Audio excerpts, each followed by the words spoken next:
ľudia možno premýšľajú aj nad tým, či si prenajať byt, či kúpiť byt, či ho predať, či ho prenajať, ak ho vlastníme a podobne. A tieto všetky otázky rozlúskneme s našimi ďalšími hostiami, pretože sú spolu s nami zakladateľ Radoreality Radovan Pavlík a spoluzakladateľ Renthubu SK Matej Liška. Páni, dobré ráno prajeme. Dobré ráno. Pekné ráno vám želáme. Naozaj tie ceny počas roka nehnuteľnosti išli hore, ako aj pod nájmov, tak urobme si v tom poriadok, aká je situácia aktuálne na trhu.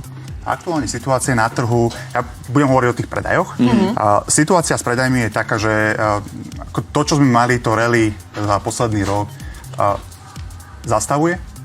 A uvidíme, že čo priniesie ako keby tá budúcnosť, ale ako tie očakávania, ktoré ešte niektorí mali v lete, že ďalších 30% budú rast ceny nehnuteľností, ako to bol za posledný rok, tak to sa pravdepodobne neudeje.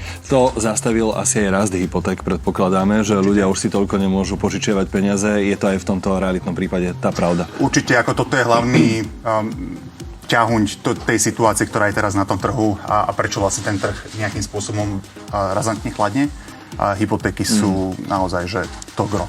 Poďme sa pozrieť na tie prenajmy. V prípade, že vlastním nejakú nehnuteľnosť, ktorú by som chcela prenajať alebo prenajímam, komu sa to oplatí v dnešnej dobe a komu už nie, aj na margo inflácie a rastú cien energií napríklad?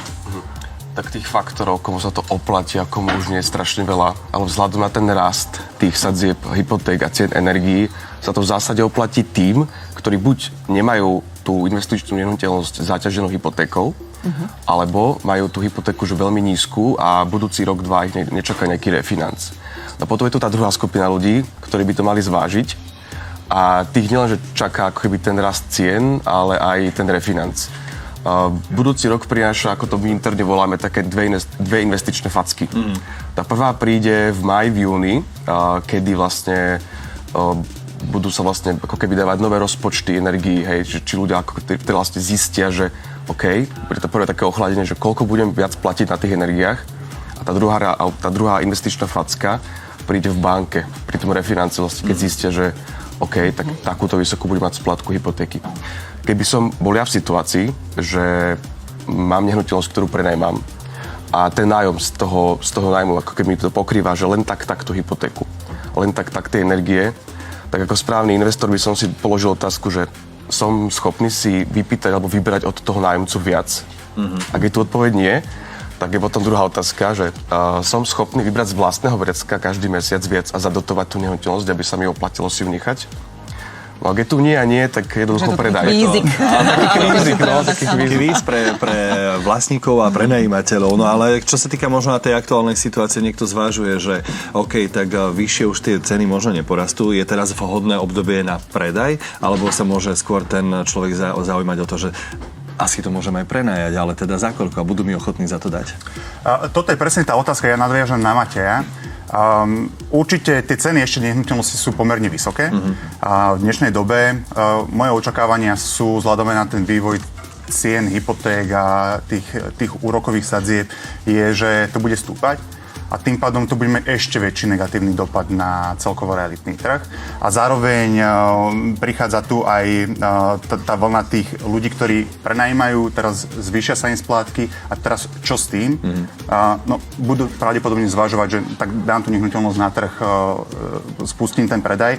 A treba si uvedomiť, že nebudete jediný, kto spustí ten predaj a tým pádom vznikne ako keby pomerne veľké množstvo nehnuteľností na trhu, čo bude mať prirodzene vplyv na tie ceny, lebo keď budete chcieť predať tú nehnuteľnosť skôr, no tak budete musieť pravdepodobne asi riešiť cenu smerom nadol. No a bude sa aj dlhšie čakať zrejme asi s tým predajom. Určite. A zároveň tí kupujúci, tak ako to bolo doteraz, že nemali z čoho veľmi vyberať a veľmi ako keby museli unáhliť to rozhodnutie, či kúpiť alebo nekúpiť. A veľakrát chodili na obhliadky nehnuteľnosti vyslovene, že už so zábezpekami, tak teraz naozaj budú mať ten čas, ten komfort si vybrať z viacerých nehnuteľností, ísť si obehať 5-10 nehnuteľností, kým si vôbec niečo vyberú. Ľudia, ktorí sa rozhodnú prenajať svoju nehnuteľnosť, majú častokrát strach, že im ten podnájomník zničí majetok, tak čo im poradiť, aby takéto strachy možno obišli? Veľa ľudí nevie, že v tejto situácii nemusia byť sami, pretože už dnes na trhu existuje služba, ktorá tieto veci ako keby zabezpečí a vyrieši za nich. Hej, nemusia hľadať toho nájomcu, nemusia byť konfrontovaní vyjednávaním toho nájomného nemusia pripomienkovať zmluvy s tým nájomcom, pretože ten nájomca sa otočí ako keby skoro každý rok. Že každý rok riešia inú potrebu niekoho iného. Potom nemusia riešiť tie ako keby veci v domácnosti, ktoré sa bežne kazia. Lebo ako aj u vás v domácnosti sa niečo pokazí, tak aj tomu nájomcovi sa niečo pokazí. Treba to s ním riešiť. Alebo čo sa týka toho zničenia, tak treba mať správnu zmluvnú ochranu, ktorá vás chráni vlastne pred tým, že ak sa niečo pokazí, tak jednoducho máte nárok si ako keby pýtať nejakú zábezpeku za to. Kompenzáciu. Je niečo, s čím majú nájomcovia práve možno nejaký najväčší problém? V zásade ani ako keby nie. Poviem tak, že dnes sú tí nájomcovia, nechcem ich označiť za rozmaznaných, ale už očakávajú ako keby nejaký štandard v tom byte. Hej, že je tam internet, je tam nejaké základné vybavenie, ale že v zásade problém asi nie. Skôr očakávajú nejaký štandard toho bytu.